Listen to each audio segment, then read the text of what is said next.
Welcome back once again in Sabka Sitara नाज़रीन programme में अब हम बात करने वाले हैं मेंटल हेल्थ के हवाले से। जहां पर हम फिज़िकल हेल्थ के हवाले से आपके लिए अवेयरनेस सेगमेंट लेकर आते हैं, वहां पर मेंटल हेल्थ भी बहुत ज़रूरी है। और मेंटल हेल्थ के ऊपर मैं हमेशा कहती हूं कि बात करना इसलिए ज़रूरी है, अभी लोग इस पर इसकी इम्पोर्टेंस को आई एम ग्लैड कि अब समझना शुरू हो चुके हैं। अब अगर उनको लगता है कि उनकी मेंटल हेल्थ कहीं ना कहीं डिस्टर्ब हो रही है या कहीं पर उनको कोई इशू आ रहा है, तो वो हेल्प सीख करते हैं, दे गो टू अ साइकोलॉजिस्ट।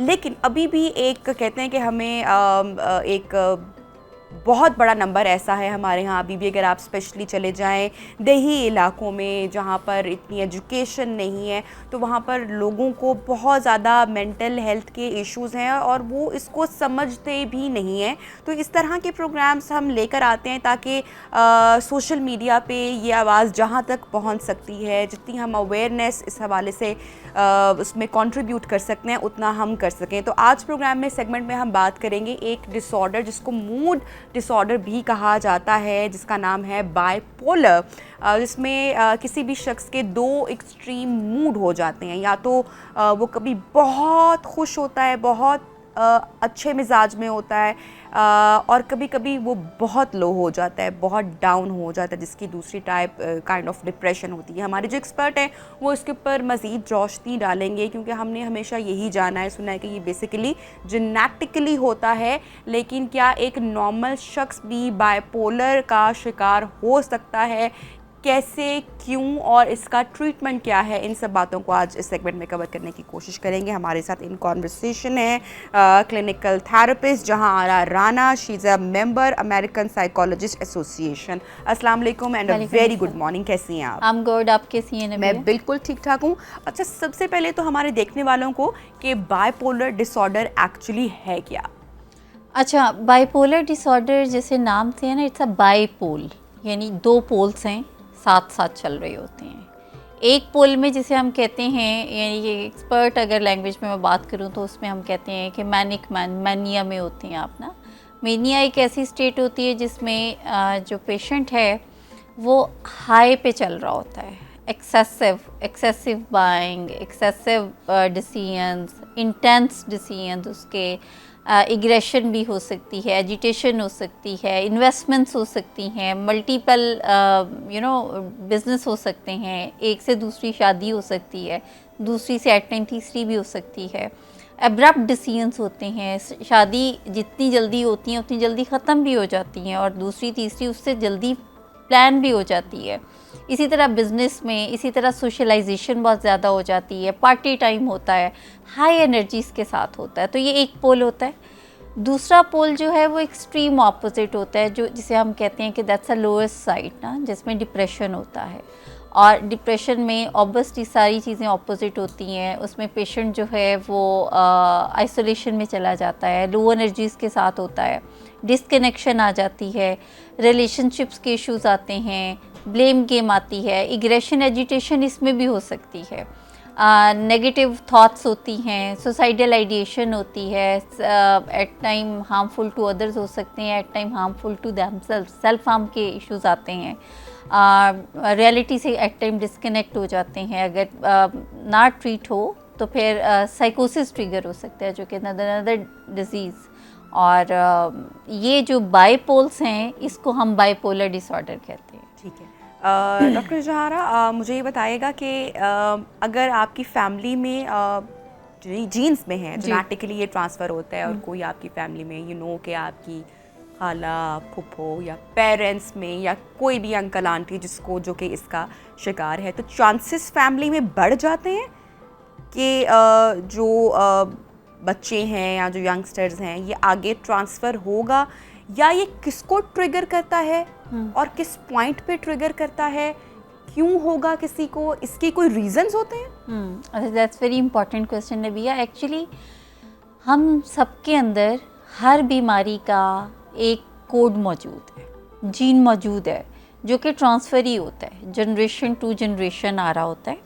अब दैट्स आवर लाइफस्टाइल, हमारी मैनेजमेंट है कि हम उस जीन को कैरी करते हैं।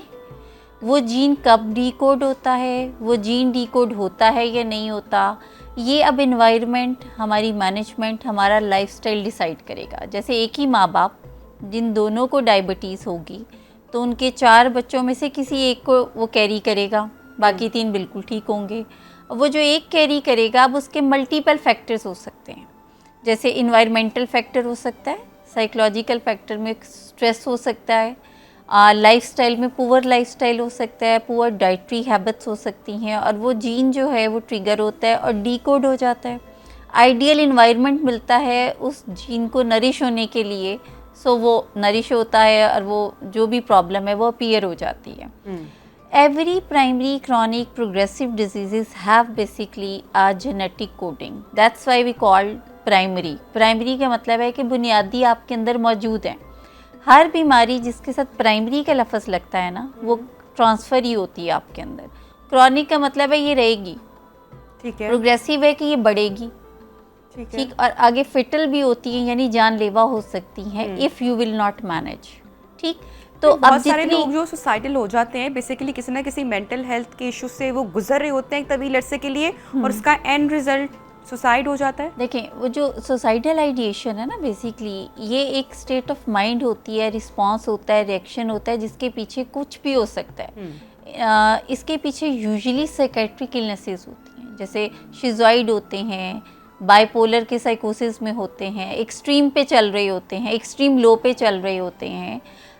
इसके अलावा एडिक्शन में जा सकते हैं। इसके अलावा एट टाइम जो आपकी जनरल मेडिकल जो आपकी हेल्थ है वो इफ़ेक्ट होती है, जो कि अनमैनेजेबल होती है, जिसमें आपको समझ नहीं आ रहा होता है। जैसे कैंसर पेशेंट्स भी हो सकते हैं, क्योंकि जो सुसाइडल आइडिएशन है बेसिकली ये आपकी थॉट्स हैं जो बार बार आपको ये मैसेज दे रही होती हैं कि फिनिश योर सेल्फ। अब इसकी जो रूट कॉज है वो जब तक एवेल्यूएट और असेस नहीं करते तो हम एक्चुअली डिफाइन नहीं कर सकते विदाउट असेसिंग द पर्सन। मगर ये जो स्टेट ऑफ माइंड है, इसके पीछे एक लंबी बीमारी होती है, एक लंबा अरसा होता है जो कि अनअटेंडेड और अनमैनेज्ड होता है। अच्छा जहां साहब, मैं उसी पॉइंट पर एक्चुअली आना चाह रही हूँ कि जैसा कि आपने बताया कि ये जीन्स में हम डिफरेंट तरह की चीज़ें, बहुत सारी हेल्थ कंडीशंस, मेंटल कंडीशन, हम आपने कहा कि इसको डीकोड, अब कौन आपकी अपनी विल है, आपका अपना लाइफस्टाइल है।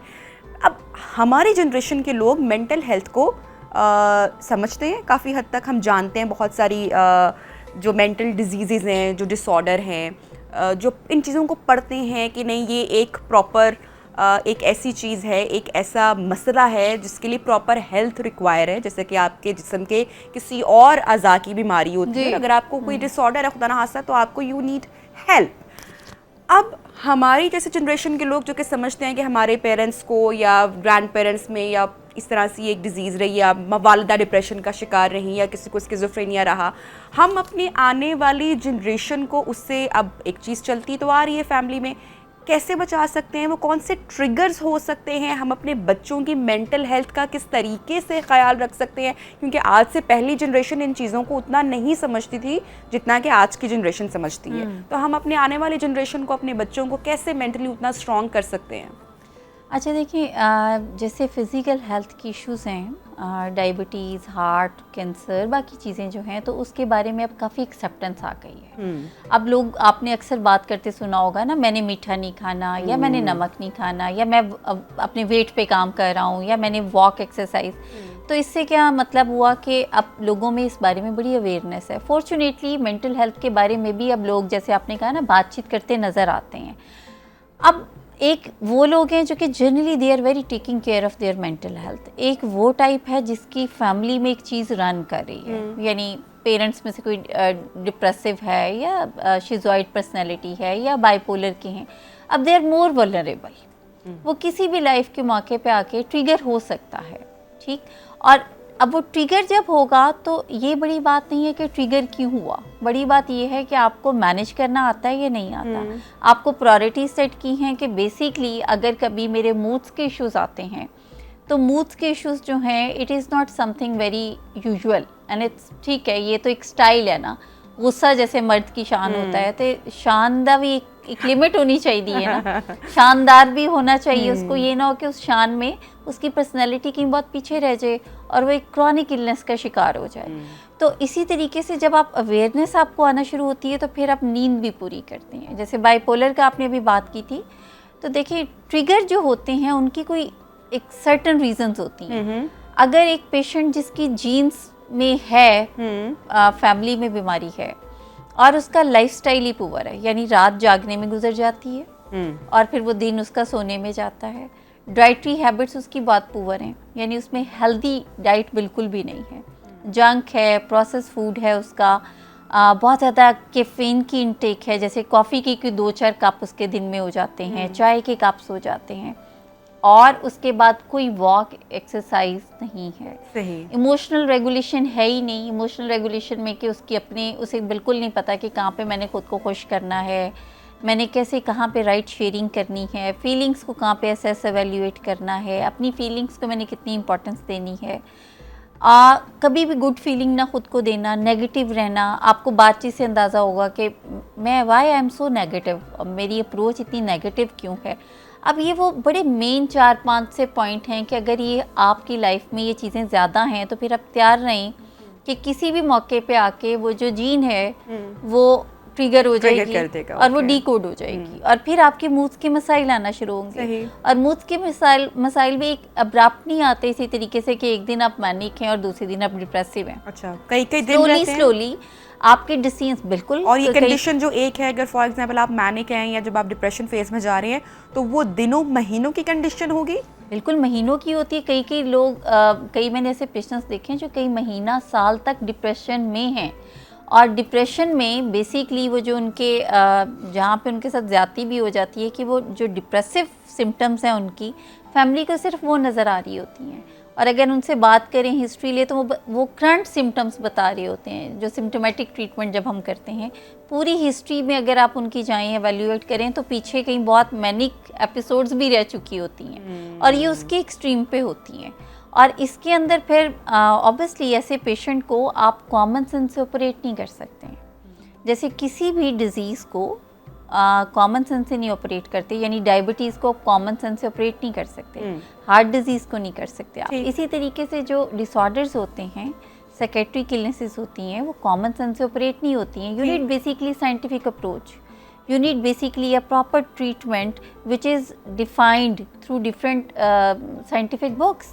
एक एक्सपर्ट के पास जाएं, यानी साइकेट्रिक इलनेस का जो एक्सपर्ट होगा वो या साइकेट्रिस्ट होगा for medication and for therapy therapist होगा, फिजिकल हेल्थ का फिजिशियन होगा, कार्डियोलॉजिस्ट होगा, डायबिटोलॉजिस्ट होगा। लेकिन अगर आप किसी जनरल फिजिशियन पे जाके डिप्रेसिव सिम्टम बताते हैं तो वो सिम्टोमेटिक ट्रीटमेंट होगा जिसका नुकसान हो जाता है। सही। तो जहाना साहिबा, जिस तरह के कोई हार्ट डिजीज़ का पेशेंट होता है, कोई ब्लड प्रेशर का मरीज़ होता है, वो लाइफ टाइम उन मेडिसिन पे रहता है जो उसको मैनेज करती हैं। और तो इसी तरह से जो बाइपोलर का शिकार होगा और एक बार डायग्नोज हो चुका है तो क्या वो लाइफ टाइम उसकी मेडिसिन पे रहेगा? देखिए बाइपोलर डिसऑर्डर के लिए एक अच्छी न्यूज़ ये भी है कि ये इन ऑर्डर भी हो जाता है। If you are taking care of your mental health, you are taking proper medication, you are very regularly taking precautionary measures, exercise, emotional regulation, तो 3-4 माह की एक कंटिन्यूस एफर्ट के, scientific effort, not common sense की effort के बाद आप in order आ जाते हैं। और जब आप इन ऑर्डर आते हैं तो फिर हम कहते हैं कि medicine Aahista Aahista taper of करें, मगर लाइफस्टाइल को इस तरीके से इस्टेब्लिश कर लें कि आपके लिए हेल्पफुल हो जाए। और जब आप उसी लाइफस्टाइल से ऑपरेट करते हैं तो फिर आपका जो बाइपोलर डिसऑर्डर है वो तभी ट्रिगर होगा जब आप वापस उसी लाइफस्टाइल में जाएंगे, आपको स्ट्रेस मैनेज नहीं करना आता होगा, आपकी पुअर स्लीप हो जाएगी या डाइटरी हैबिट्स होंगे तो ट्रिगर हो सकता है। अदरवाइज तो जब बाइपोलर डिसऑर्डर वाहिद डिसऑर्डर है जो कि इन ऑर्डर हो जाता है और इन ऑर्डर होने के बाद दैट्स इन योर हैंड्स कि आप उसको मैनेज करें। ठीक। अच्छा जहाना साहिबा, कितना ज़रूरी है कि जो फैमिली है, इफ़ मैरिड तो आपका लाइफ पार्टनर, आपका स्पाउस, और अगर आप अनमैरिड हैं तो आपकी जो फैमिली मेम्बर्स हैं उनमें आपके पेरेंट्स और बहन, उनका भी काउंसलिंग सेशंस में जाना कितना इम्पॉर्टेंट है? क्योंकि एक कहते हैं ना कि अगर जो मेंटली सिक जो कि शख्स है उसकी जो सराउंडिंग्स के लोग होते हैं बहुत हद तक चांसेस होते हैं कि वो भी उससे इफ़ेक्ट हो रहे होते हैं, उनको भी उतनी ही काउंसलिंग की ज़रूरत। क्योंकि ऐसे शख्स को, ऐसे पेशेंट को तो समझना भी बड़ा इम्पॉर्टेंट हुआ ना कि उसके जो आसपास का एनवायरनमेंट है वो कितना टॉक्सिक है, हो सकता है सम टाइम हो, उसको बेहतर करने के लिए बाकी घर वालों का किरदार कितना अहम रोल अदा करता है? अच्छा नबिया, ये मेरे दिल की बात आपने की है, क्योंकि यूजली ये समझा जाता है कि just patient is a patient, हमें इससे कुछ लेना देना नहीं है, we are providing him her और द जस्ट ट्रीटमेंट और मेडिकेशन, हम फाइनेंशियली फैसिलिटेट करें, दैट्स इट। जबकि ऐसा नहीं है, अनफॉर्चुनेटली ऐसा नहीं है। क्योंकि पेशेंट जो है, मैं हर फैमिली को ये कहती हूँ कि पेशेंट तो एक आइडेंटिफाइड पेशेंट है, वो टॉप है आइसबर्ग की। तो वो जो आइसबर्ग है ना, वो कहीं ना कहीं इर्द गिर्द ही मौजूद है उसके, जो कि उसकी फैमिली हो सकती है, उसका स्पाउस, उसके सिबलिंग्स, उसके बच्चे, कुछ भी उसके वर्क प्लेस पे हो सकते हैं। वहाँ से वो ट्रिगर पॉइंट्स आ रहे हो मुसलसल। एग्जैक्टली एट टाइम ट्रिगर नहीं भी आता तो पेशेंट उन पे डिपेंड कर रहा होता है। या अगर फैमिली अवेयर नहीं होगी कि हमारे लव्ड वन के साथ प्रॉब्लम क्या है, तो उन्हें कोई फ़ायदा नहीं है। पेशेंट जो है वो बार बार से उसी गड़े में कंडीशन में आ जाएगा। फैमिली का डिसऑर्डर के बारे में या इशू के बारे में लर्न करना is important more than a patient. यानी जो फर्स्ट स्टेप है, जैसे हमारे पास जब पेशेंट्स आते हैं तो उसमें यूजुअली हम पेशेंट्स को यही कहते हैं कि we are not interested in a patient. Basically सबसे पहले फैमिली आए और फैमिली सीखे कि उसने मैनेज कैसे करना है पेशेंट को, क्योंकि पेशेंट ने जाना तो वापस उसी एनवायरनमेंट में है। They have to be therapeutic enough. यानी एक टर्म हम यूज़ करते हैं, थेरेप्यूटिक फैमिलीज़।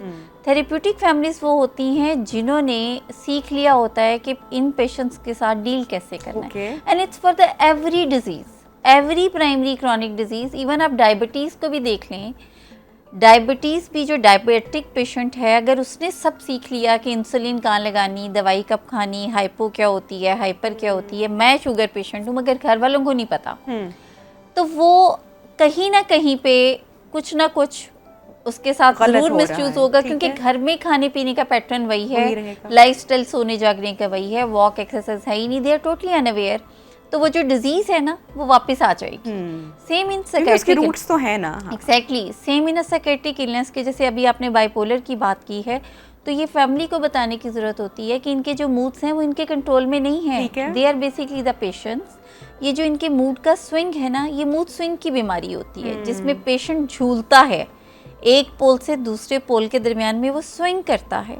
और इसके अंदर जब हम ट्रीटमेंट में पेशेंट आता है तो उसको सबसे पहले जो चीज़ रिक्वायर्ड होती है वो स्टेबलाइज़र रिक्वायर्ड होती है। मूड स्टेबलाइजर्स जो होती हैं वो बेसिकली उसके मूड के जो स्विंग है उसको ज़रा कंट्रोल करके स्टेबल करती हैं। जब स्टेबल होता है तो फिर पेशेंट रिसेप्टिव होता है तो फिर आप उससे बातचीत कर सकते हैं ना कि ये अब ये आपकी डिज़ीज़ है। मीनवाइल जो फैमिली है उसने ये अंडरस्टैंड करना होता है कि जो पेशेंट के स्विंग्स हैं इस पे हमने उसको कहाँ पे फैसिलिटेट करना है, कहाँ हमने उसको बुरा भला नहीं कहना, कहाँ पे प्रवोक नहीं करना, कहाँ इनेबल नहीं करना। अच्छा ठीक है, 2 सवाल आपसे, लेकिन शॉर्ट में चाहूँगी उसका आप कमेंट करें। ऐसे जो पेशेंट होते हैं उनको हेलुसिनेशंस तो होती हैं कि नहीं होती, ये थोड़ा सा बताएगा शॉर्टली। और प्लस के जो ट्रिगर जो सिम्टम्स हैं इनिशियल, अगर कोई देखे, अपनी फैमिली में देखे, किसी सिबलिंग्स में देखे, अपने बच्चों में देखे, तो वो इनिशियल सिम्टम्स कौन से हैं? क्लीनेस का ना ख्याल रखना, खाने का पैटर्न ना होना, एंटी सोशल हो जाना, या इस तरह के कोई भी सिम्टम्स अगर हैं तो वो कौन से अलार्मिंग हैं, ये बता दीजिएगा। अच्छा देखें, जो सिम्टम्स हैं ना इसके, उसमें तो ये जैसे मैंने आपको कहा ना, एब्रप्ट चेंजेस इन मूड्स हैं बेसिकली।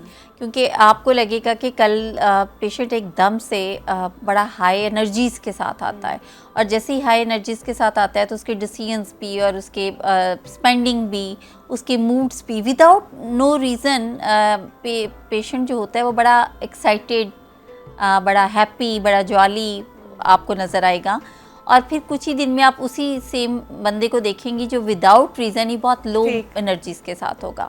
जो आपका पहला क्वेश्चन था हेलुसिनेशंस के रिगार्डिंग, तो जब हम इसको अनअटेंडेड छोड़ते हैं ना इस स्विंग को, तो फिर पेशेंट बेसिकली एक चीज़ को एक्सपीरियंस करता है जिसे हम साइकोसिस कहते हैं। साइकोसिस जो है वो एक स्टेट ऑफ माइंड है जिसमें फिक्स्ड फॉल्स बिलीफ, यानी पेशेंट जिन बिलीफ्स को रिप्रेजेंट करता है वो बेसिकली फिक्स्ड होते हैं उसके, और फॉल्स होते हैं। जैसे वो इसी में जो साइकोसिस का एक स्टेट आती है उसमें ही पेशेंट अपने आप को खुदा ना खास्ता कभी किसी बड़ी ग्रैंडियोसिटी में होता है तो जैसे नबूवत के दावे कर देना, गॉड फॉरबिड जैसे कुछ और ऐसी बड़ी सी बात कर देना, जैसे किसी पॉलिटिकल लीडर की एक वो ले लेना, कोई घर का एक बड़ा ख़ास रोल ले लेना, इसी तरह कुछ हेलुसिनेशन, उसको डिफरेंट आवाज़ें आना, घबराहट होना और खौफ और बहुत ज़्यादा से वो फोबिया का एक वो एक्सपीरियंस भी करता है।